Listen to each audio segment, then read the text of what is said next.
Olá, estou aqui para apresentar um novo canal de entrevistas da CIA, Conexão com o Futuro, um novo meio e um novo formato digital de produzir conteúdo. Vamos falar sobre empreendedorismo, saúde, educação, economia, sustentabilidade, enfim. A ideia é trazer entrevistados e personalidades que possam contribuir para o nosso dia a dia, na tomada de decisões e para tornar o nosso tempo mais produtivo. Iniciaremos pelo Facebook e LinkedIn e já tem data de estreia. Você poderá participar com perguntas, deixando opiniões ou sugerindo temas.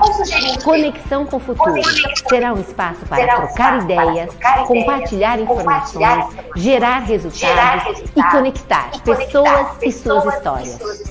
Fique ligado nas redes sociais da CIA para não perder as edições do Conexão com o Futuro.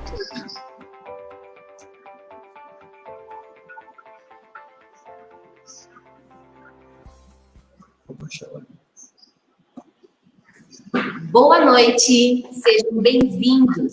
Estamos estreando hoje um novo canal de entrevistas da CIA, Conexão com o Futuro. Um novo meio, um novo formato digital de produzir conteúdo. Hoje vamos entrevistar um médico, mas antes de entrevistar o médico, eu gostaria de aproveitar essa oportunidade para homenagear também todos os professores do nosso Brasil. Duas profissões que são base para o desenvolvimento de uma sociedade. Parabéns aos nossos mestres. Bom, agora eu vou contar um pouquinho do nosso canal. Ele será um espaço onde nós iremos falar sobre empreendedorismo, educação, finanças, saúde, economia, sustentabilidade, mostrar histórias de empresas e de profissionais que possam contribuir para o nosso dia a dia com histórias inspiradoras. Para a nossa estreia, o nosso convidado da noite é o Dr. Aguinaldo Piscopo, médico, cardiologista e intensivista, dedicado ao atendimento e treinamento de emergências com ênfase à ressuscitação cardiopulmonar. Além de um expoente profissional da saúde, atuando na linha de frente contra a Covid-19, com experiência em grandes hospitais e por dentro das últimas pesquisas e atualizações dessa pandemia, que já podemos dizer hoje que divide o mundo em antes e depois do coronavírus.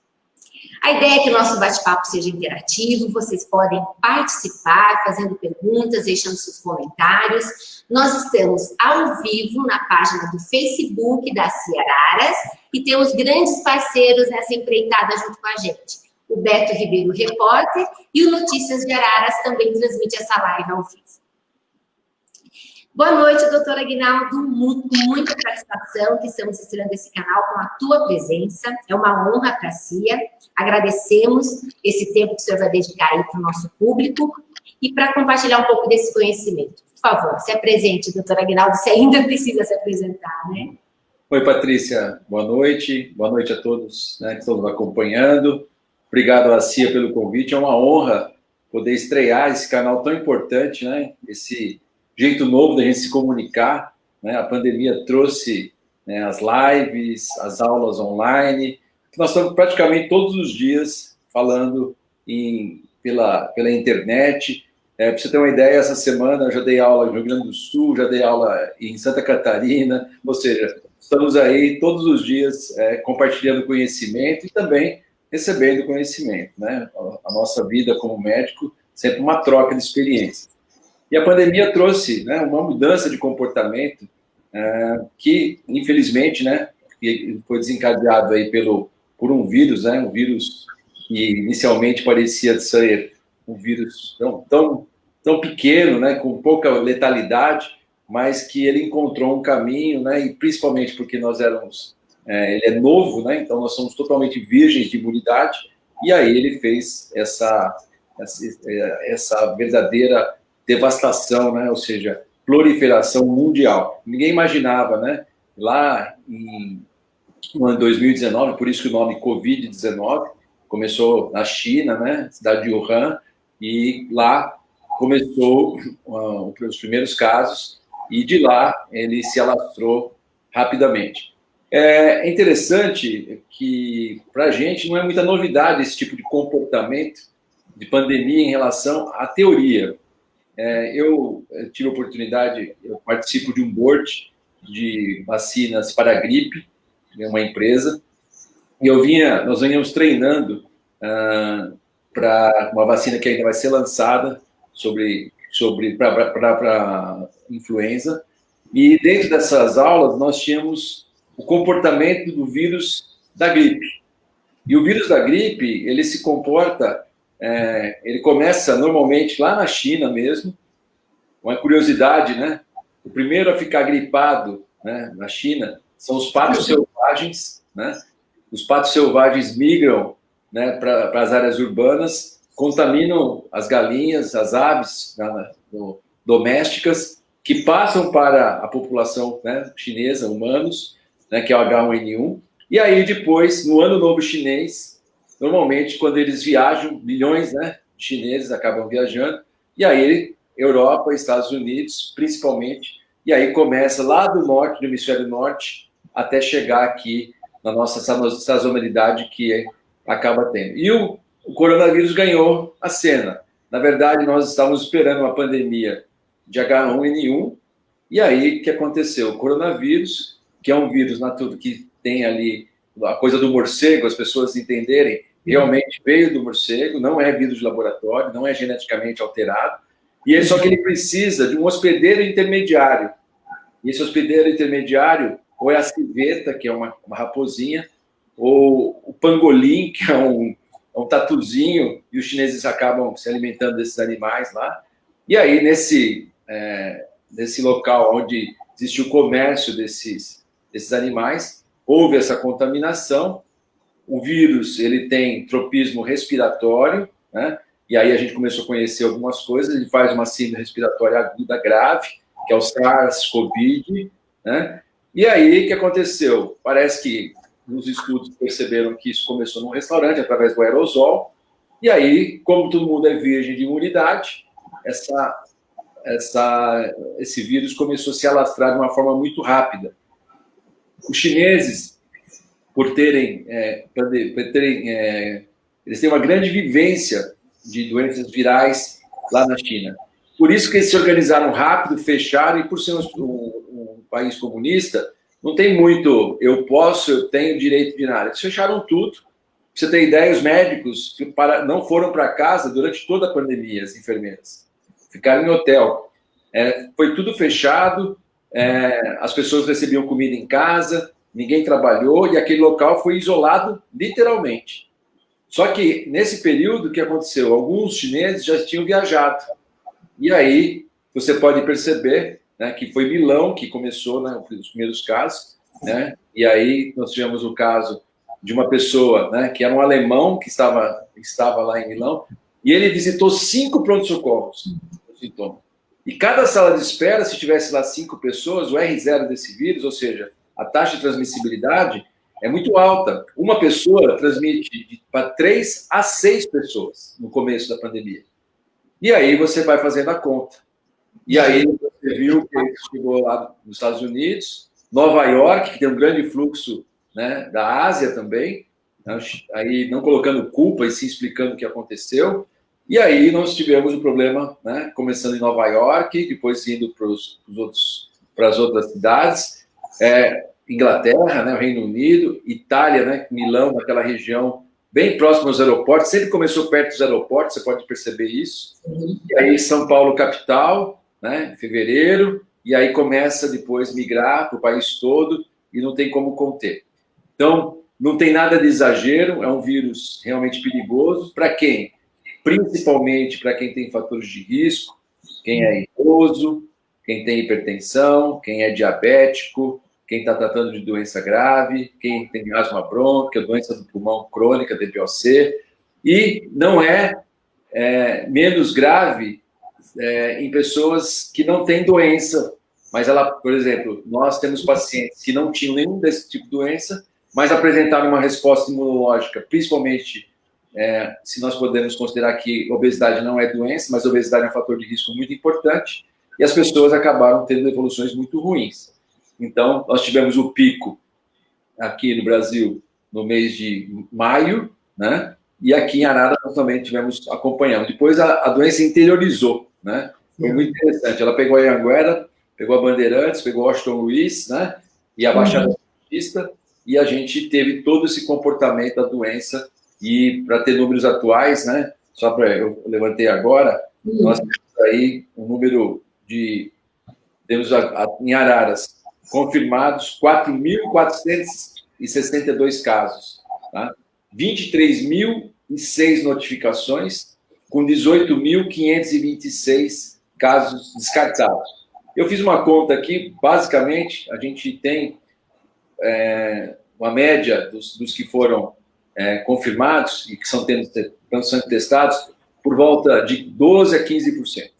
Então, acredito que na cidade de Araras, né, nós devemos ter, se a gente testar com a população inteira, por volta de 20.000 pessoas já tiveram contato com o Covid, já tem algum contato. E, infelizmente, nós tivemos aí 73 óbitos confirmados pela essa doença, né, que, infelizmente, levou muita gente embora no mundo, e nós aqui na cidade também tivemos, infelizmente, essas perdas. É uma doença que tem um comportamento totalmente individual e, com todos os esforços, a gente ainda perdeu muita gente. Eu tive a oportunidade de trabalhar aqui em Araras, no próprio comitê da pandemia, na Santa Casa, como responsável pelo pronto-socorro, e em São Paulo eu fui voluntário, né, no Hospital Escolas Clínicas de São Paulo, trabalhei na UTI Covid com a professora Rô, que é uma professora que esteve em Wuhan, aprendi muito lá, e pelo Estado, e fiz parte e faço ainda parte do plano de contingência do Hospital Albert Einstein em São Paulo, e trabalhei na UTI Covid mesmo. Então, foi uma oportunidade de eu ir a São Paulo, me reciclar e aprender junto com meus colegas de alta expertise, para a gente trazer para Araras aqui o que a gente podia trazer de melhor para a cidade aqui. Então, foi essa a história inicial da pandemia. Muito bom. Eu quero aproveitar a sua deixa, quando você falou dos números e dessa expectativa da gente ter esse percentual da população. Hoje nós estamos ouvindo falar, então, dessa imunidade coletiva. É isso? É quantos mais pessoas vacinadas, menos pessoas doentes, menos vírus circulando. A base desse cálculo é essa que a gente pode afirmar dessa imunidade? Nós estamos perto dela ou ainda estamos longe de poder afirmar essa imunidade coletiva? Olha, essa imunidade coletiva, ou imunidade por rebanho, né, ela é bem conhecida pela gente por questão da dengue, né? Quando você tem aquela... se você lembrar os anos que nós tivemos aquele número enorme de dengue, passa o ano seguinte, tem pouca dengue, né? Então, tem 1 ano de dengue, 3 anos sem dengue. Será que a população aprendeu a arrumar a casa, tirar o entulho? Não, não é. É que as pessoas ficaram doentes e aí o mosquito pica e aí não encontra a pessoa suscetível. Então, na verdade, é isso. Aí, para o Covid, tem alguns números que nós não sabemos exatamente qual é a imunidade rebanho que a gente tem. Naturalmente, ou seja, se a gente acreditar que 15% da população de Araras já teve Covid, né, é baixo. Os números de imunização de rebanho, acredita-se em 40%. Né? 40%. Tá? E aí você começa a fazer assim, nós não temos vacina para todo mundo, né? Mas quando começar a vacinar, e primeiro vacina sempre os de maior risco, então vai começar a vacinar primeiro os profissionais de saúde, né, que está determinado, depois as pessoas idosas, com comorbidades, igual faz na gripe. Sim. E aí vai fazendo até a gente ter vacina para todo mundo. E aí, você, quando conseguir um percentual da população vacinada, e talvez esse número seja 40%, a tendência é a gente reduzir bastante o número de pessoas infectadas. E aí, Patrícia, a gente já pensa alguma coisa assim. Por que será que diminuiu o número de Covid na cidade? Né? Será que as pessoas estão fazendo certinho? É uma pergunta que está suscitando todos aqui. Na verdade, você percebe que não, né? Quando a gente passa aí nos bares, passa aí no pessoal, tá, né? A flexibilização virou liberação. Muita gente não acredita no vírus, tudo mais. Tem aí várias polêmicas, né? O próprio presidente americano falando, né, que era uma gripinha, o nosso também copiou, né? Foi na onda, né?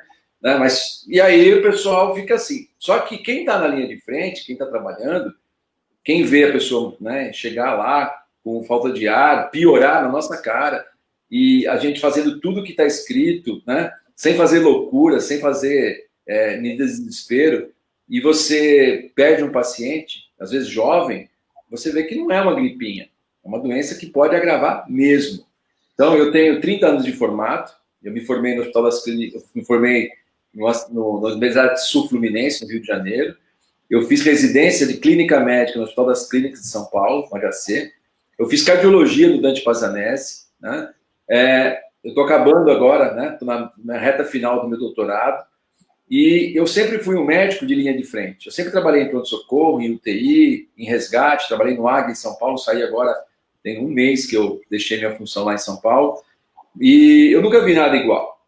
Realmente, é um momento que nossa geração, como médico e também como ser humano, nunca ninguém viu tamanho mudança no mundo. Suspenderam as Olimpíadas, né? Fecharam os comércios, né? O carnaval foi adiado, né? Olha que loucura, né? O Brasil vai adiar o carnaval, né? Tudo isso, né? Os estádios fechados, tudo isso. Então, tem muita teoria da conspiração, né? Tem muita gente que fica falando, mas não é. É uma doença realmente muito, muito, muito traiçoeira. Ela é uma doença que a gente, quem não pegou ainda, vai falar assim, não vou pegar mais. Não é isso. Eu estou com a minha colega, que é meu braço direito no pronto-socorro, que é a doutora Tamires, ela estava afastada e ela pegou agora. E ela ficou na linha de frente o tempo todo com a gente. Eu ainda não tive. Não sei se eu vou ter. E quando eu vou ter. Então, esse recado que as pessoas precisam entender. Que não é porque você não teve, que você não vai ter. E agora o pior. Não é porque você teve, que você não pode ter de novo. Também. Novas descobertas apontam isso também, né? Inclusive, nós tivemos o primeiro caso relatado de morte na Holanda, né, de ontem para hoje, de um paciente com reinfecção. Então, não é terrorismo, eu não sou médico de aterrorizar, né, mas a gente tem aí um futuro ainda muito incerto. Estava fazendo agora recentemente programação do ano que vem, em relação a eventos, congressos. Setembro do ano que vem ainda não é considerado seguro para grandes eventos. Então, puxa, esse número eu não sabia, não. Então, a gente ficou ainda... A gente sabe que a vacina ela leva também 2 anos para ela ser realmente comprovada a eficácia, né? Para você ter uma segurança, uma base segura das vacinas, que a gente pode até já entrar nessa pergunta. Nós temos aí 4 vacinas prováveis aí que tem demonstrado uma certa eficiência devido aos testes. Já vi que são mais de 160 pesquisas no mundo para tentar desenvolver essa vacina. E dessas 4, qual que o doutor aí acha que tem maior possibilidade de eficácia? Qual que você está apostando? Como que você vê essa aposta na vacina? Se eu der essa dica aqui na CIA, o pessoal já vai pôr dinheiro na bolsa amanhã na empresa da vacina. Todas as vacinas que estão sendo testadas, né, de forma séria, não são só 4, tem mais de 10 vacinas, tá? Tem vacinas que ainda não estão na fase 3. A vacina que eu mais acredito, que eu não vou falar por questão ética, ela ainda não está na fase 3. As vacinas que estão fazendo muita correria, né? A gente fica preocupado em relação à segurança, mas o que eu acredito é que os cientistas têm muita tecnologia em relação à vacina. Tem gente muito boa, muito séria, todos os cientistas, os melhores do mundo, estão fazendo isso, né? E a gente tem que acreditar. Agora, o problema não é só segurança, Patrícia. Nós temos um outro problema. Saber quantos % da população vai se imunizar após tomar a vacina. Você sabe quantos % das pessoas que tomam vacina para gripe se imunizam? Só 50%. Metade. Metade das pessoas, os idosos, um pouquinho menos às vezes. Eu vi um índice muito abaixo do próprio sarampo, né? Que teve araras, o índice foi muito baixo.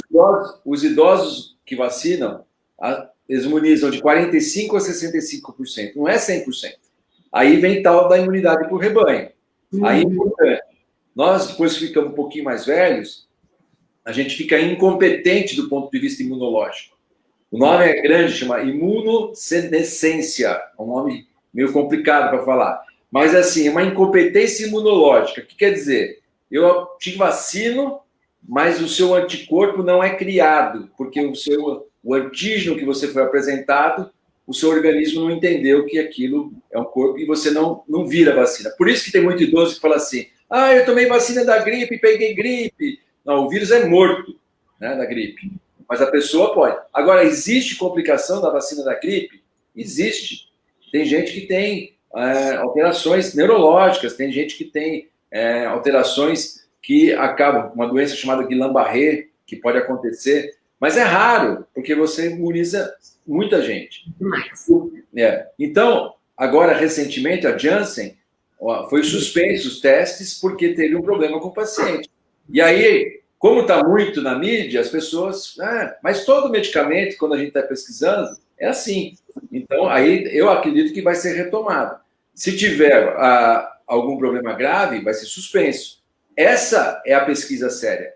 Agora, às vezes a gente fica muito preocupado, né, com países comunistas, né, como acontece aí na Rússia, né, a vacina Sputnik, que... Você sabe? Se eu puder escolher, eu prefiro esperar a vacina que tenha aqui alguma segurança maior. Então, a vacina da cachumba demorou 5 anos para ser desenvolvida. 5 anos. E aí, a gente sabe, durante a pandemia, isso acelerou, logicamente, mas a gente tem que ter. Agora, esperança a gente tem. Dezembro deve ter já vacina para os profissionais de saúde. E pode ser que comece a vacinar em larga escala, aí chama fase 4, tá? E interrompa. Na medicina é muito comum isso. Lança um remédio, passou da fase 3, começa o remédio, e aí para o remédio, porque quando começou a usar em larga escala, começou a morrer gente. Começou a aparecer os reagentes. Isso. Então, não é incomum. Logicamente que a gente vai ter que acelerar, porque... agora, o que é importante já de antemão? Já vi muita gente já falando assim, eu acho que eu não vou vacinar. É melhor pegar a gripinha do que vacinar e ter um problema. Não, isso não é verdade. Nós já sabemos, né? Quanta gente aí, o sarampo que voltou, a poliomielite, que por questão cultural em alguns países árabes tem surtos por questão cultural, dizendo que os meninos não poderiam tomar vacina por questão que diminuiria a virilidade dos meninos, parar de aplicar, e outras coisas mais que essas fake news têm atrapalhado muito a ciência e atrapalhou até a pandemia, né? Acho que deu mais trabalho para a gente na medicina, foi fake news. Ivermectina que sara, e cloroquina que não sei o quê, e gente falando... gente que nunca leu um livro de imunologia dando pesquisa. Estou falando de médico, não estou falando só de curioso. Dando opinião em coisa que não tem nada a ver. Então, isso deixou a gente muito preocupado. E o que nós estamos fazendo aqui, que é uma live, né? Vamos pensar, uma live do bem, teve muita gente se promovendo e usando isso aí para deixar as pessoas mais loucas aí. Todo mundo... Lógico que você fala aqui, se você falar para mim, estou aqui com um copo de água na mão, a água que o doutor Aguinaldo está tomando é a água que cura, que não pega Covid, porque ele não pegou ainda. Se isso viralizar, todo mundo vai querer tomar essa água. E aí, o que aconteceu com a ivermectina e tudo mais, com algumas verdades que acabaram tendo essa proliferação e acabou dando tanto trabalho para a gente. Eu imagino, a desinformação, ela causa mais trabalho mesmo, porque você, além de educar, você tem que corrigir aquilo que foi informado errado, né? Então, é preocupante a fake news. A gente está no movimento aqui também dos meios de comunicação para difundir isso. Procure órgãos oficiais, né? Vá se informar em fonte segura. Não repasse informação que você não sabe de onde veio.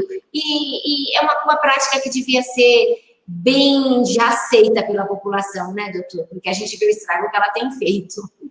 Olha, fake news na medicina é complicadíssimo.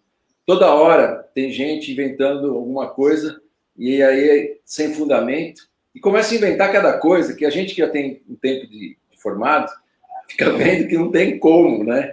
Então, vou falar um pouquinho da ivermectina, né? Isso, eu ia perguntar, faz parte aqui da pauta, porque o pessoal fala muito sobre ela, né? A ivermectina é um medicamento utilizado para verminose, né? Que tem embancada uma atividade contra um vírus, o RNA vírus, e aí, isso embancado, ou seja, no laboratório, mas não tem nenhum estudo. É o que aconteceu. Teve uma hipótese em relação a isso. E aí foram ver que lá na Etiópia, quem tomou... na Etiópia, eles têm uma doença endêmica lá, que é uma filariose, e eles fazem o tratamento com a ivermectina de 6 em 6 meses. E começaram a ver que essas pessoas não tinham Covid. Né? Isso é uma observação. Aí eu tive cuidado de fazer uma pesquisa. Aí eu fui lá e vi qual que é a taxa, primeiro, a média de idade da Etiópia. Tá? Somente 2,5 milhões das pessoas, né? Eu não lembro os números de cor, mas por volta disso, chegam a 65 anos de idade. Tá? Então, a média de idade lá, de morte, é por volta de 55 anos, a média. Então, nós temos poucos idosos. Se você for o cluster, né, se você avaliar isso. Aí, obesidade. Somente 2,5% da população da Etiópia tem obesidade. Porque é um país pobre, tem pouco obeso, porque tem. Você vai nos Estados Unidos, 54% da população é obesa, ou sobrepeso. Brasil, 32% obeso, 50%, 56% sobrepeso. E aí, quais são os fatores de risco? Hipertensão, diabetes, idade avançada, obesidade. Então, são populações totalmente diferentes. Não tem como você comparar o uso de ivermectina nos países que têm esse fator de risco, da população, com a população da Etiópia. Então, aí começou toda essa história. Eu não sou contra quem acredita e prescreve. Tem vários colegas meus que prescrevem, tomaram. Eu sou contra quem defende sem fundamento. Tá? Então, que nem religião, todo mundo tem a sua. Agora, você não vai querer defender a sua religião contra a do outro. Se você acredita, você pratica e acredita. Então, eu acho que ivermectina é meio igual religião, tem que ter fé. Se o cara toma com fé, talvez funcionou, mas não conseguimos provar que ela funcionou. Cloroquina. Nós já temos respostas para a cloroquina dentro do hospital para os pacientes internados. Ela não melhorou e a gente não prescreve mais. Já prescreveu aqui, mas já foi abandonada. E tem um estudo que a gente não tem resposta, e nós fazemos parte desse estudo aqui em Araras, na Santa Casa, eu sou pesquisador, um estudo chamado Coalizão, que a gente não tem a resposta ainda. Já temos quase 900 pacientes randomizados. Um grupo toma placebo, o outro grupo toma cloroquina. Só que é um trabalho sério, cego, ou seja, a gente não sabe o que o paciente toma, isso tem consentimento informado, o paciente sabe do que ele corre risco se for cloroquina, qual o risco que ele corre, e a gente vigia tudo isso. E acredito que mais 2 meses, ou um pouco menos, nós vamos ter isso publicado numa revista de alto impacto. Isso tem vários hospitais. Esse estudo chama Coalizão, Albert Einstein, Oswaldo Cruz, Sírio-Libanês, hospitais do Brasil inteiro, e a gente tem muita honra de estar nesse estudo aqui com a Santa Casa de Araras. Que referência, muito boa. Aliás, aproveitando também essa deixa, nós percebemos que o nosso sistema único de saúde surpreendeu nessa pandemia, né, doutor? Principalmente a saúde pública de Araras, uma referência. Eu acredito que ela estava muito bem preparada, os médicos saindo aí um estudo disso. Então, conta para nós, como que está o sistema hoje? O senhor pode estar na linha de frente e pode falar que nós estamos realmente preparados para cuidar, para tratar os pacientes do coronavírus, né?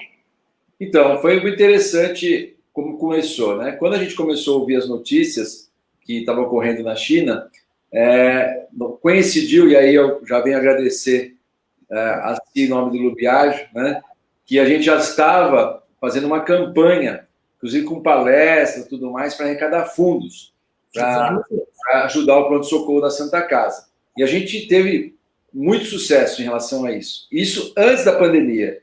Eu fiz uma palestra para empresários e eu falei assim, eu nem sabia que ia ter pandemia. Gente, se um dia acontecer alguma coisa, o hospital de referência para a população é a Santa Casa de Araras. Nós temos que equipar a Santa Casa. Parecia que eu estava adivinhando. Isso eu falei um ano atrás, em maio do ano passado, né? E aí o que aconteceu?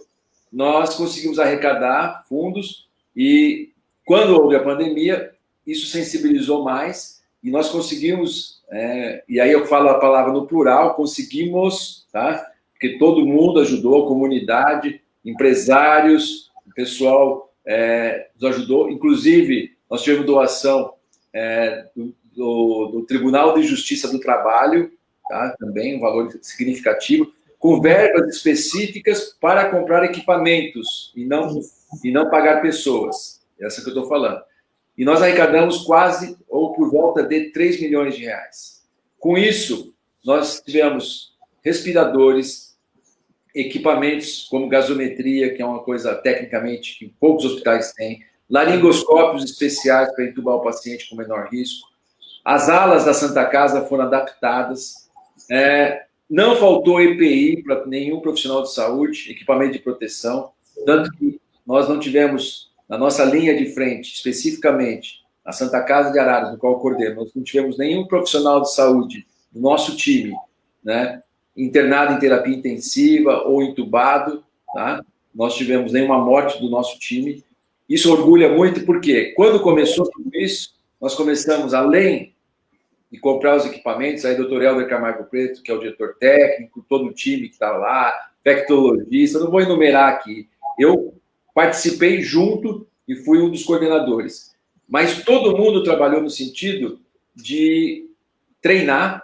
Nós fizemos treinamentos, Patrícia, muito interessantes. Eu sou diretor de Centro de Treinamento de Emergência há 25 anos que eu trabalho com simulação de emergência. O que eu fiz? Nós colocamos um manequim na maca, fiz o médico entubar o manequim com o face shield, com a máscara. A médica, na primeira intubação, passou mal de calor, né? Ela colocava a mão no rosto, mas era boneco.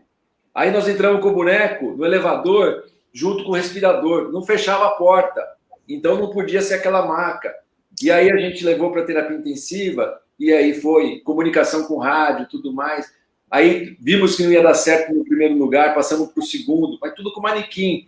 Então, todo esse treinamento, aí fomos à secretaria junto, fizemos as tendas, tivemos a ideia junto, e foi acolhida a ideia de fazer as tendas, a Unimed veio junto, fez lá o time, treinamos a mesma coisa na Unimed. E aí, os médicos arregaçaram a manga, e não é só médico na linha de frente, tá? Fisioterapeuta, técnico de enfermagem, auxiliar, recepcionista, os agentes de segurança, o pessoal da limpeza, da higienização, corre altíssimo risco, o pessoal de tomografia. E aí o que aconteceu? Funcionou o protocolo. Então a gente conseguiu, uma forma, a gente coordenou sim o pronto-socorro da Santa Casa, toda a tomografia que chegava, olhava, determinava o fluxo, vai para UTI, não vai para UTI, o médico da terapia intensiva recebendo o caso, depois a semi-intensiva, os leitos de campanha que foram dentro da Santa Casa. Então, tudo isso fez com que nenhum ararense, tá, precisasse ser transferido por falta de vaga. Tá? Não ficasse sem atendimento. Né? Quem foi transferido foi por opção do médico ou do próprio paciente, que tem direito. Tem gente que quis ir para o hospital no Einstein, tem gente que quis ir para o Hospital das Clínicas, e a gente coordenou isso, e não tem demérito nenhum, e ninguém ficou... E aí é o seguinte, o que a gente tem? Que parabenizar todo mundo que trabalhou, tá? Quando a gente fala, eu sempre falei, né, a palavra não tem primeira pessoa, não tem eu, né? Somos nós, e a comunidade, e todo mundo. A imprensa nos ajudou Sim. muito, todo mundo trabalhou, e a gente tem orgulho de dizer que nós tivemos uma letalidade baixa, a gente queria que não morresse ninguém, tá? Mas tudo que foi feito aqui foi feito baseado em literatura médica, equilíbrio, parte científica, e a Santa Casa, além de tudo que eu vou falar da Santa Casa, vai ficar um legado de equipamentos importantes, com mais de 12 respiradores adquiridos, e isso só para as pessoas entenderem, cada respirador custa por volta de 65 a 70 mil reais. E outra coisa importante, Patrícia, para todo mundo que está escutando, tudo foi comprado de forma transparente, com preço de mercado. Nós resistimos àquelas pressões. aquelas pressões que as pessoas, né? Que ligações tem um respirador aqui, se quiser tanto eu compro. A gente resistiu. 50 vezes mais caro, muitas vezes, né? A todas as pressões, e só tenho a agradecer todo mundo que colocou sua vida em próprio risco para ajudar, e a gente está muito contente no sentido que a gente conseguiu cumprir essa primeira fase da missão. Tá? Sem E aí, dúvida. a gente tem que falar, sim, que a prefeitura teve o papel dela, o secretário de saúde, que é o Itacio Zurita, e todo mundo que coordenou, o pessoal da vigilância fez um trabalho muito legal, vigilância epidemiológica, e a engrenagem funcionou. Todo mundo conversou, teve muito ruído, teve noite sem dormir, né? Mas a gente conseguiu, está conseguindo. Isso nos surpreendeu muito também, porque no primeiro impacto da pandemia, quando também, né, fomos impactados por aquela notícia e isolamento, uma das formas que eu achei muito válida e foi com muito orgulho a gente participou desse processo, foi quando a CIA já abraçava antecipadamente a causa da Santa Casa, mas a CIA abraçou mais uma vez lançando a campanha, né? Porque acho que num momento como esse, a melhor forma que você tem é de ajudar. E a gente percebeu que foi ajudando que a gente conseguiu aí ter esse feito, porque foi um feito colaborativo, né? Hoje nós estamos falando de um mundo mais colaborativo, né, doutor? De um mundo mais cooperativo.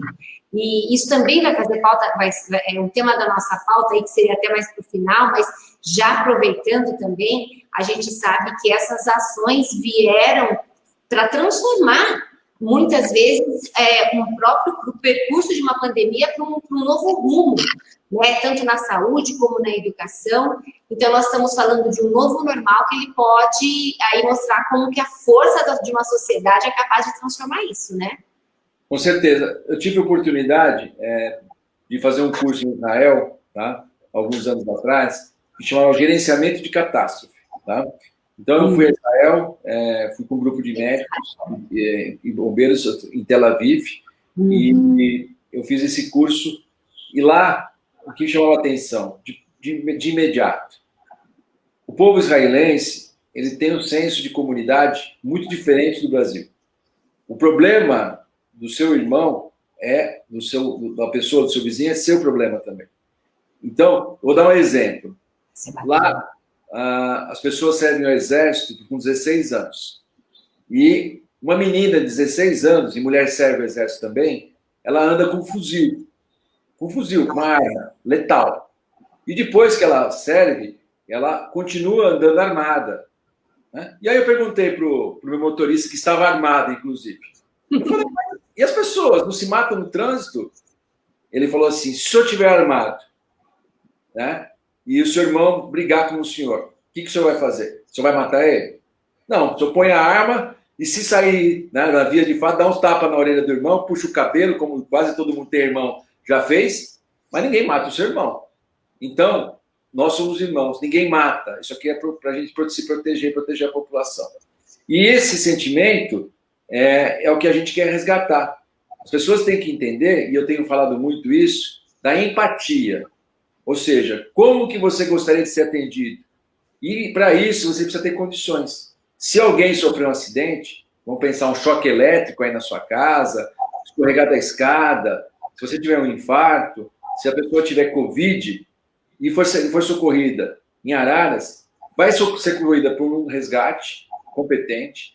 Nós temos 4 ambulâncias, ou seja, um resgate do bombeiro, 3 SAMUs, sendo que um tem médico, né, avançado. E se você vê proporcional à cidade de São Paulo, você tem quase 10 vezes mais chance de sobreviver do que ter um infarto em São Paulo. Então, quando a gente fez isso lá atrás, em 2001, as pessoas achavam que a gente era louco. Quando a gente montou a UTI, e eu tive a oportunidade de vir para Araras para montar a UTI, em 96, que o Caio Assunção me chamou, Antônio Caio Assunção, quando nós damos 10 leitos, as pessoas achavam que a gente era louco. E hoje a gente vê que é um trabalho que começou lá atrás. O primeiro aparelho de gasometria, a primeira bomba de infusão, a primeira ambulância, o desfibrilador do SAMU, agora um pronto-socorro com uma sala de emergência que não falta nada, tem tudo que tem num bom hospital. Você tem uma ideia, nós temos ultrassom na sala de emergência. Nossa. Semana passada, teve um trabalho, só 0,01% das salas de emergência no Brasil tem ultrassom. 0,01%. Foi um aluno da pós-graduação que me trouxe esse número. Então, nós temos muito orgulho de ter uma estrutura. Logicamente, nós não somos perfeitos, treinamento vai ser contínuo, e a população tem que continuar com esse sentimento de tentar ajudar o hospital da comunidade. É isso que a gente quer. E não morre só de Covid. A gente tem acidente de trânsito, a gente tem pessoas com infarto, que é uma das principais causas de morte, AVC. Quero trazer para Araras um centro de referência em acidente vascular encefálico, AVC, pelo Ministério da Saúde. Vai trazer dinheiro e melhor assistência, uma referência só de dinheiro para a Santa Casa a Mais é R$1 milhão por ano, é bastante dinheiro do SUS. Nós temos muita vontade de melhorar toda a assistência em relação ao câncer, que é a principal causa de morte, dependendo da idade que você estuda. Uhum. Né, no Outubro Rosa, então câncer de mama com prevenção, câncer de próstata, tirando o câncer de mama e o câncer de próstata, que são os mais comuns nos devido sexo, o segundo câncer mais comum no nosso meio é o câncer de cólon, que é o câncer do intestino.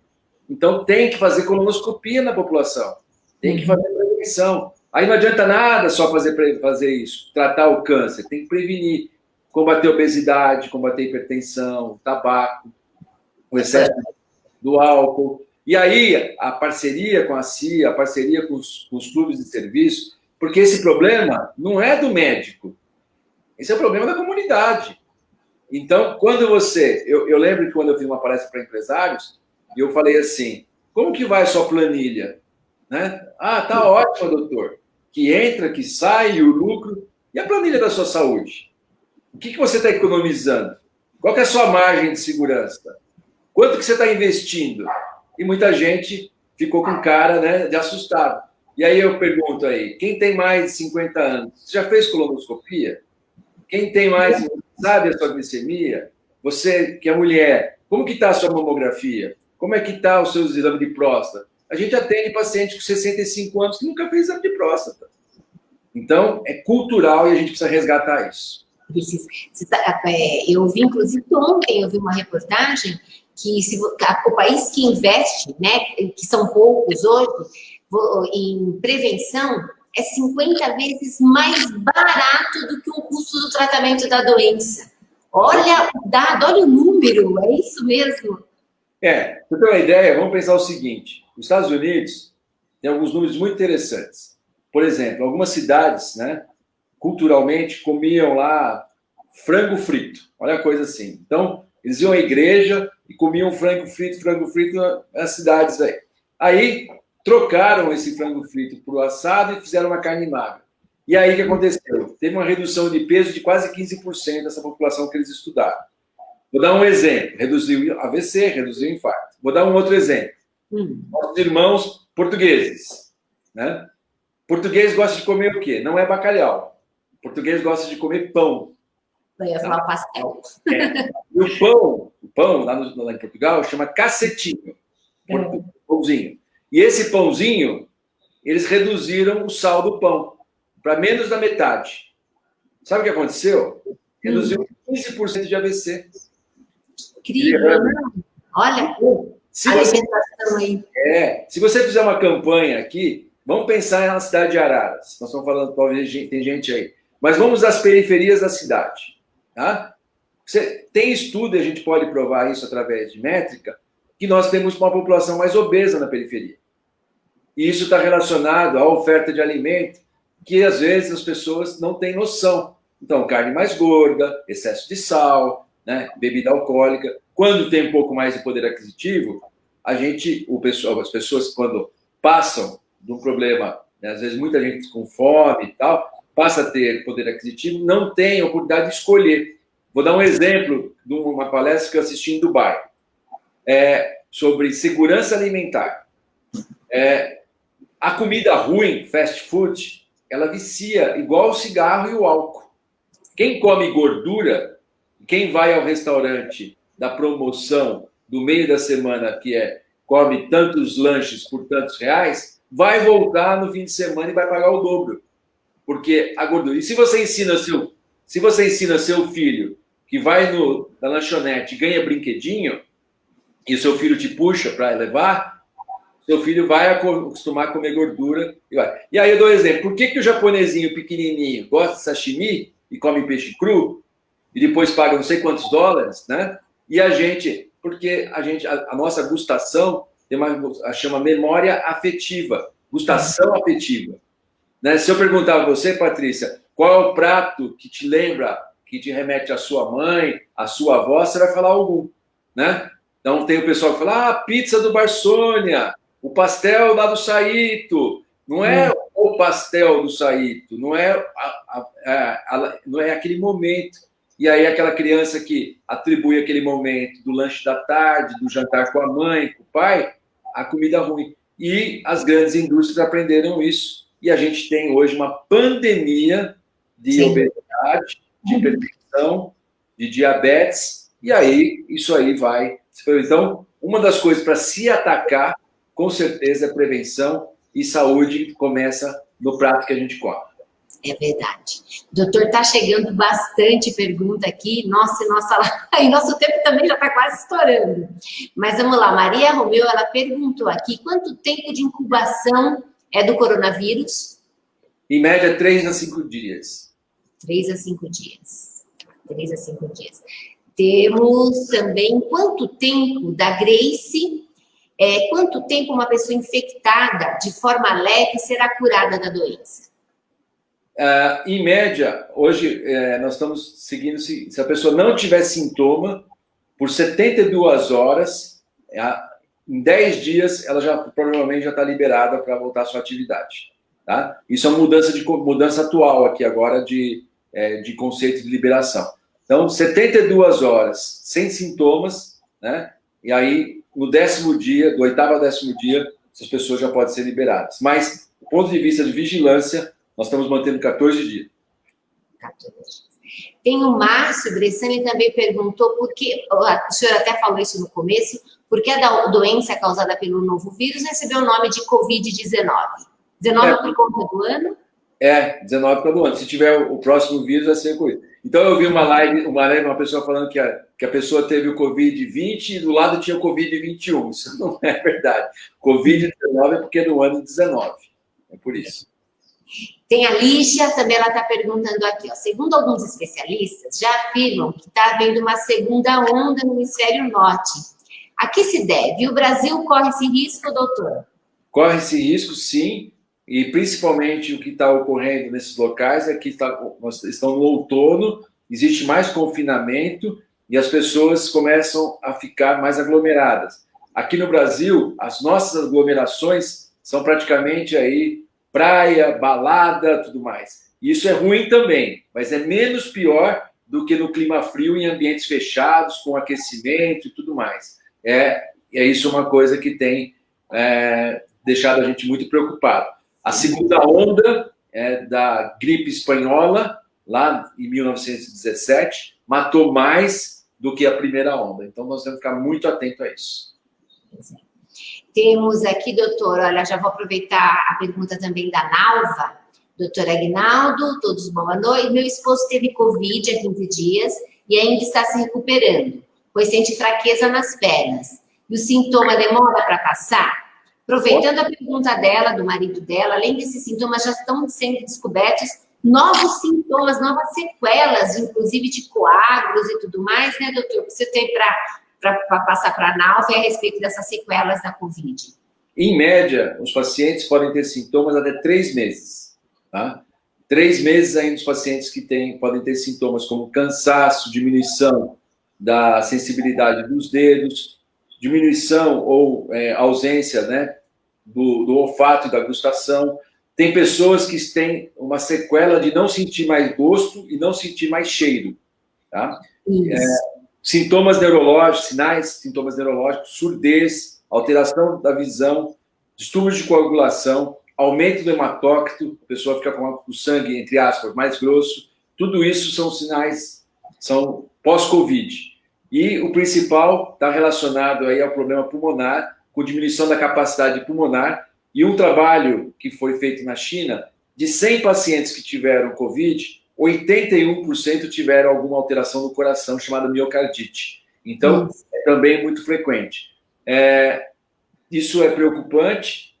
O próprio SUS já tem um ambulatório pós-Covid, e nós vamos ter esses pacientes, como tem o diabetes, tem hipertensão, nós vamos ter os pacientes pós-Covid, e estamos aprendendo bastante. A Ana Baggio aqui está fazendo uma pergunta aqui no chat, está falando aqui, é possível a segunda reinfecção? Sim, é possível, né? Já temos casos relatados, inclusive com morte, né? Foi relatado na Holanda, e, infelizmente, quem teve Covid tem que continuar se protegendo, porque a gente acredita que pode ter, sim, uma segunda infecção, porque você pode ter sido infectado e não ter a imunidade. É essa a diferença que a gente não sabe o que vai acontecer. Então, são novos tempos e o Covid não vai embora, mesmo com a vacina. Nós vamos continuar com essa doença. Exatamente. Tem a Fernanda Bequim. Caso alguma pessoa da minha casa receba a recomendação médica de fazer quarentena por suspeita de Covid-19, como proteger os demais moradores? Isso aí é uma coisa muito difícil, né? Normalmente, quando você está infectado, já infectou a casa inteira, se você tem convívio, né? Mas aí o jeito certo, né, é isolar essa pessoa. Um banheiro para ele, um quarto para ele, né? E deixar aquela pessoa quietinha lá, comendo. Mas isso, para quem mora numa casa que tem suíte, uma casa que tem, né? Como que você vai fazer isso numa comunidade? É muito difícil. Então, teoria é uma coisa, prática é outra. O que o Japão fez? Não sei se eles alugaram hotéis. Quartos de hotéis, as pessoas iam para lá de forma voluntária. Então, ainda nós não estamos nesse nível de, né, nem de condição de fazer tudo isso, mas se isolar o máximo possível, inclusive o sanitário, lavar a mão, usar máscara. Se não deve fazer nada disso, né, de isolar, mas usar a máscara e principalmente tirar quem tem fator de risco maior da casa. Acho que isso é principal. Então, tem um vô, tem uma avó, tem alguém doente, tira o vô e a avó de lá, ou sai a pessoa. Porque se não conseguir isolar, essas pessoas são diabéticas, hipertensas, têm cardiopatia grave, têm mais de 60 anos, têm doença pulmonar crônica, tira o vozinho de lá, tira a avó, manda para casa de alguém. Né? Meu pai e minha mãe, meu pai tem 82 anos, minha mãe tem 83 anos, estão bem de saúde, meu pai não tem nenhuma comorbidade, minha mãe é hipertensa e gordinha. O que a gente fez? A gente mandou para a praia, não para ficar na praia no litoral, ficou no apartamento isolado, pelo menos eles abriram a janela, viu o mar, mas eles ficaram lá 3 meses sem ver ninguém, sem ver filho, sem ver ninguém, nem empregada ia, minha mãe fazia as coisas lá. Mas se meu pai ia de máscara, era no supermercado e voltava. Então, teve que isolar. A gente fez dessa forma. Então, a estratégia aí é dentro da capacidade e possibilidade de cada um. A Vera está perguntando aqui, né, da questão de pode causar sequelas cardiopulmonares, eu já falou a respeito, ou neurológicas? Neurológicas? Sim. Neurológicas, sim. Eu tenho um enfermeiro, amigo meu, que trabalhou linha de frente comigo, que infelizmente teve Covid e ficou surdo, tá? Ele está com surdez total de um ouvido e alterações neurológicas, que os médicos ainda não concluíram qual foi o problema. Um caso famoso, infelizmente, né, do repórter, Rodrigo Rodrigues, que teve uma trombose e acabou falecendo, né? Pacientes com AVC e pacientes com alterações aí protrombóticas. O Covid, ele altera a sua coagulação formando coágulos, né? E aí esses coágulos podem entupir o próprio coração, que é infarto, embolia pulmonar. Nós tivemos casos de embolia pulmonar por Covid aqui em Araras. Pode levar o paciente à trombose do seio venoso, que foi que o nosso querido Rodrigo Rodrigues teve, que foi público, né? E as pessoas podem ter. Por isso que o uso de anticoagulante é uma coisa que está sendo feita de rotina nas UTIs. E agora um trabalho científico que nós estamos agora começando aqui em Araras também, um estudo chamado CARE, que vai utilizar um anticoagulante nos pacientes com Covid ou com suspeita de Covid, já na fase ambulatorial. É um estudo, ainda não temos resposta e queremos ter resposta esse ano. Então, é mais um estudo que nós estamos participando na Santa Casa de Araras. Que bom. Tem uma pergunta da Jaqueline aqui também. Esse novo normal, como vem sendo anunciado, como o senhor acredita que deverá ficar na questão da saúde pública? Acho que foi o que você já falou a respeito também, né, em relação a esses avanços. Que mais você pode considerar em relação à nossa saúde pública? Olha, é muito difícil, porque nós temos... A saúde pública, ela teve que dar atenção total ao Covid. Não só a saúde pública, como a privada também. E aí parou tudo. Então, cirurgias eletivas foram interrompidas, exames diagnósticos, pacientes que estavam aguardando cirurgia de joelho, vesícula, de hérnia, prevenção de câncer, colonoscopia, endoscopia. Então, parou praticamente tudo. E agora existe um represamento de tudo isso. Catarata, tudo mais. Então, isso vai ter que ter mutirões para ser feito, vai ter que unir forças, sempre cuidando dos que mais têm risco. Então, cirurgia cardíaca, que tem gente que pode morrer por isso, doente marca-passo, pessoas que estão acamadas, até chegar nas pessoas que... Aí, lógico, para quem está com dor no joelho é tão importante para aquela pessoa que está com angina. Mas só que a pessoa não morre de dor no joelho e pode morrer de infarto. Então, para quem está sentindo, lógico que o problema é importante igual. E a gente sabe disso. Mas o gestor vai ter que colocar isso e ver como que vai tratar primeiro os mais graves, de maior risco, até chegar nas pessoas que também precisam melhorar a qualidade de vida. Então, vai ser um grande desafio, não só na saúde, como na economia, como no comércio, e tudo que a gente está vivendo nessa era nova aí da pandemia, né, Covid, que ainda nós estamos na pandemia. E acreditamos que isso ainda, 2021, nós vamos ter que ainda nos adaptar. 2022, talvez, né, a gente vai ter aí um novo normal, mas durante o ano ainda a gente vai ter muito... Vai ser um processo de adaptação, né, doutor? Inclusive, o que se mostrou muito foi, eu acho que a questão sanitária, ela se mostrou muito frágil, não só no Brasil, mas em todo o mundo. Eu acho que alguns protocolos sanitários aí, mesmo pós-pandemia, né, doutor, devem ser mantidos. O senhor vê isso? E quais que o senhor acha? E assim, como o senhor falou, é importante ressaltar, é uma das razões pela qual nós estamos fazendo essa live aqui, mostrar que a questão da saúde, os protocolos, essas medidas preventivas, elas devem continuar sendo adotadas, ou seja, o fator humano, a consciência de cada um para saber respeitar a coletividade é primordial e continua sendo e vai ser, né, doutor? Porque essa questão sanitária, eu acho que ela vai sofrer bastante mudança, não é? O senso de comunidade, né? Porque a pessoa que não usa máscara é igual o cara que dirige bêbado, né? Então ele pode matar. É isso que é o problema. E tem muita gente que dirige bêbado, né?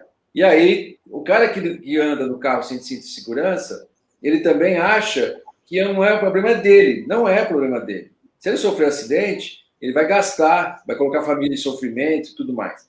Então, esse senso de comunidade, né, ele é importante. E o senso sanitário. Aí, nós temos outras doenças, como tuberculose, e o paciente é obrigado a engolir o comprimido na frente do agente de saúde. Não sei se você sabia disso. É um tratamento viciado. Porque tem muita gente que não toma o remédio, continua bebendo no bar e ele transmite tuberculose. Então, a vigilância tem que ir lá e tem que tomar o remédio, chama assistido. Vai lá, um agente de saúde tem que tomar o comprimido e mostrar a língua para ver se ele engoliu o remédio, né? Olha que loucura. Porque a tuberculose voltou, né? E isso é a mesma coisa do paciente que tem sorologia positiva para AIDS, que tem relação sem proteção. Tudo isso é o sentido de comunidade. Agora, lógico que é difícil quando você tem uma pandemia. Agora, tomara que a nossa geração seja a primeira e a última pandemia, mas nós estamos suscetíveis a outras. Sim. H1N1 é um risco iminente, né? Outros vírus, né, que a gente nem conhece. Então, tudo isso tem que funcionar. Infelizmente, nós tivemos algumas falhas graves no sentido mundial, né? O próprio presidente americano que demorou para entender, a Itália demorou para responder, para entender, né? Talvez, né, um acusando o outro, a gente não sabe exatamente se demorou para comunicar. A Organização Mundial da Saúde também não sabemos qual foi, né, os bastidores de tudo isso. O que nós sabemos é que o vírus se aproveitou de tudo isso e se alastrou muito rápido. O mundo é muito conectado hoje. Muito. Que bom, é um aspecto muito positivo, mas também exige atenção total, né? O avião traz 400 pessoas, né? Imagine. Então, imagina que isso, como que se alastrou, né? E transmitiu de humano para humano, depois que teve o hospedeiro lá, que veio do morcego e dos dois hospedeiros que a gente já falou. Então, o termo novo normal é uma coisa que alguém critica, mas é verdade. Nós vamos ter que ter um comportamento normal, valores diferentes, né? Que as pessoas entenderam, né? Muita gente dando valor à família, dando valor à professora, né? Hoje é dia do professor, homenagear os professores, né? Quanto que, pessoal, quem tem que educar é a família, o professor complementa, né? Agora as pessoas estão vendo como que é difícil, né? Cuidar do filho em casa, como que não é, e isso tudo tem muita dificuldade, e eu acho que está sendo uma lição, e pode ser uma lição de cidadania, de comunidade. Eu acredito muito em trabalhar para a comunidade. Eu acho que as pessoas poderiam parar um pouquinho. Aquela história, né? Quando você pensa em dinheiro, né? Aquela hora que a pessoa está doente, ela precisou do mesmo oxigênio, da mesma quantidade, do mesmo cuidado, e se ela não sobreviveu, ela foi igualzinha a pessoa que não tinha o recurso. Então, o Brasil, o SUS, ele dá atendimento para todos. Nos Estados Unidos, só quem tem dinheiro consegue assistência. Exato. É caro, muito caro. Muito caro. E as pessoas não têm ideia. O SUS, dentro das organizações, aí vamos pensar por Estado, que o governo federal colocou isso pelo Estado, vamos falar do Estado de São Paulo, nós tivemos uma assistência, não estou querendo falar bem do governador, nem mal, né, mas estamos fazendo justiça. Nossos protocolos, o Estado de São Paulo funcionam de uma maneira que realmente colegas de outros países ficaram bastante impressionados. Talvez fez mais hospital que precisava, ninguém sabia o tamanho, né? Então, sobrou leito, melhor, né? Mas ninguém morreu por falta de respirador, ninguém faltou, né? E a gente teve toda essa vivência. Agora, aquelas teorias da conspiração, que enterrou o caixão vazio, que o vírus era não sei o quê, tudo isso, pessoal, é coisa muito... Isso vai longe. Vai longe, é muito legal. Isso vai dar um bom divã de analista, né? Mas tinha gente muito... E a doença também é emocional, né, Patrícia? Muita gente ficou, né? Tem idoso que está desde fevereiro em casa, sozinho. Sem receber visita. E sabendo que os amigos estão morrendo. E sabendo que ele pode morrer. Então, também os psiquiatras, né, têm tido bastante trabalho. A gente tem tido bastante trabalho no consultório. As pessoas muito assustadas. E como eu disse desde o começo, o objetivo aqui não é terrorizar. E sim que as pessoas continuem. Diminuiu. A média móvel está menos de 500 mortes por dia, né, nos últimos 7 dias. Sim. Reduziu. Aqui em Araras, nós estamos aí com 2 ou 3 pacientes internados, tá? Tem paciente na UTI, sim, mas o que eu sempre falo, para quem está doente é 100%. Para quem perdeu um familiar é 100%. E para quem morreu é 100%. Então, lógico que é melhor. A letalidade da gente foi abaixo de 2%. Mas para quem morreu foi 100%. É isso que as pessoas têm que entender e ninguém está. Nós perdemos 2 colegas médicos aqui na cidade. Né? Ninguém quer perder ninguém. Por isso que essa coisa de insistir, falar. Às vezes a gente passa até pouco ser chato, mas tem que ser o real.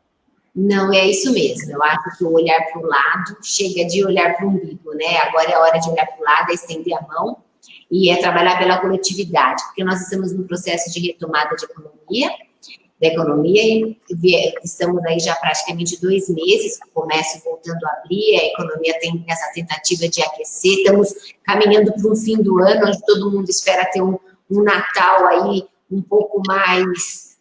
menos tenso, né, doutor? A pandemia ela vai estar existindo, mas a gente precisa estar com toda a atenção para que a gente possa realmente ter um momento de confraternização aí de fim de ano e uma aquecida da economia. Essa é como eu já falei, a gente precisa está sempre falando sobre a questão da saúde, porque eu acho que tudo caminha junto, né? A economia, nós já estamos indo agora para as considerações finais, já passamos a nossa 1 hora de live, mas tudo caminha junto.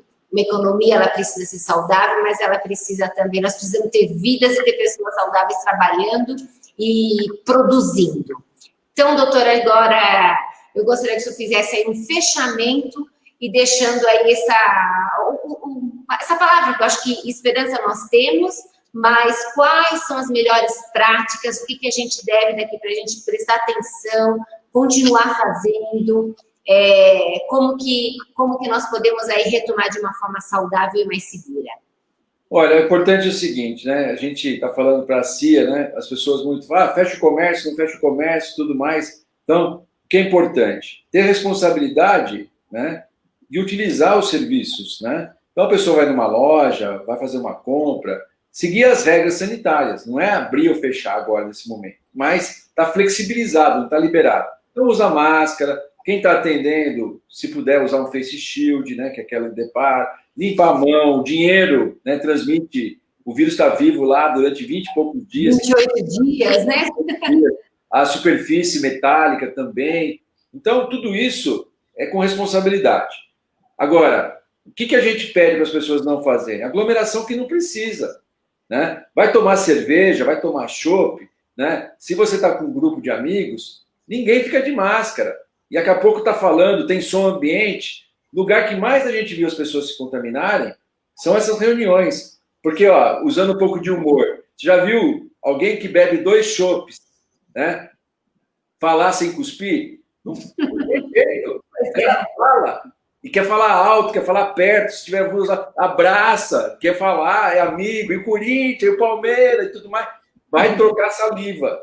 E é assim que funciona. E aí vai trocar coronavírus. E o problema, se você for jovem, você vai levar para casa. E aí seu pai, sua mãe, sua avó, ou alguém vai pegar. Então nós estamos com uma taxa abaixo de 1 agora, ou seja, uma pessoa está transmitindo para menos de uma pessoa, isso é muito bom, mas ainda tem transmissão. Todo dia tem caso novo que a gente está fazendo diagnóstico. Tá? Isso é muito importante. O novo normal, né, é que as pessoas façam essas regras, né, sigam a risca. Quando tiver vacina, no seu tempo, vacinem. E agora é importante, cuidem da sua saúde como um todo. Porque se você não morreu de Covid, não pegou Covid, você pode morrer de infarto, você pode morrer de derrame, você tem diabetes, tem hipertensão, tem que fazer prevenção de câncer. E a gente tem que continuar, porque quem sobreviveu tem que cuidar da comunidade, tem que trabalhar, nós temos que voltar a produzir. E aí o grande desafio, a gente fazer essa retomada, essa virada. A nossa geração, né, vai ter que cuidar da geração que está chegando, que eles vão ficar muito prejudicados com tudo que aconteceu. Então, nós estamos aí na linha de frente, não só da saúde, mas de tudo que está acontecendo. Então, eu queria parabenizar a CIA por essa live, você, Patrícia, agradecer a todos aí que acompanharam.